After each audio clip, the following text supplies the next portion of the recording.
સુરતની કતારગામની 3 સોસાયટીના લોકોમાં ભારે રોષ છે। ટીપી સ્કીમ નંબર 49, 50 અને 51માં રિઝર્વેશન નહીં હટાવાતા લોકોમાં રોષ જોવા મળ્યો।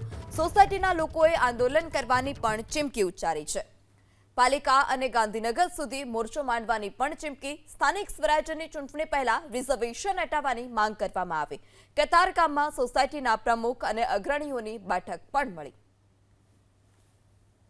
49, 50, 51 જે છેલ્લા 3 વર્ષથી જે સોસાયટીઓની વાડીઓમાં, ખુલ્લા મકાનોમાં, પ્લોટમાં કે રસ્તાઓમાં રિઝર્વેશન નાખવામાં આવ્યું છે કે જે અગાઉના સમયમાં જ્યારે ડ્રાફ્ટ ટીપી બની ત્યારે કોઈ રિઝર્વેશન તે જગ્યા ઉપર હતું નહીં, પણ અત્યારે છેલ્લા 3 વર્ષથી આ જગ્યા ઉપર રિઝર્વેશન નાખવામાં આવ્યું છે। તે બાબતે અમે વારંવાર લેખિત તેમજ મૌખિક રજૂઆત જે તે સરકારી વિભાગમાં તેમજ નેતાઓને અમે રજૂઆત કરી છે, રૂબરૂ તેમજ મૌખિકમાં, પણ તેનું કોઈ નિરાકરણ હજી આવ્યું નથી। ખાલી ફક્ત ને ફક્ત આશ્વાસન મળી રહ્યું છે, તેનું કોઈ અમલીકરણ કરવામાં આવ્યું નથી।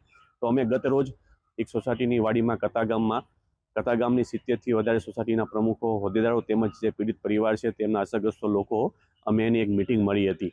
તે મિટિંગની અંદર સર્વાનુમતે નક્કી કરવામાં આવ્યું છે કે જો આગામી સુરત મહાનગરપાલિકાની ચૂંટણી પહેલાં જો આ રિઝર્વેશન હટાવવામાં નહીં આવે, જે ઇરાદાપૂર્વક નાખવામાં આવ્યું છે તો એ રિઝર્વેશન હટાવવામાં નહીં આવે તો આગામી ચૂંટણીનો અમે બહિષ્કાર કરશું।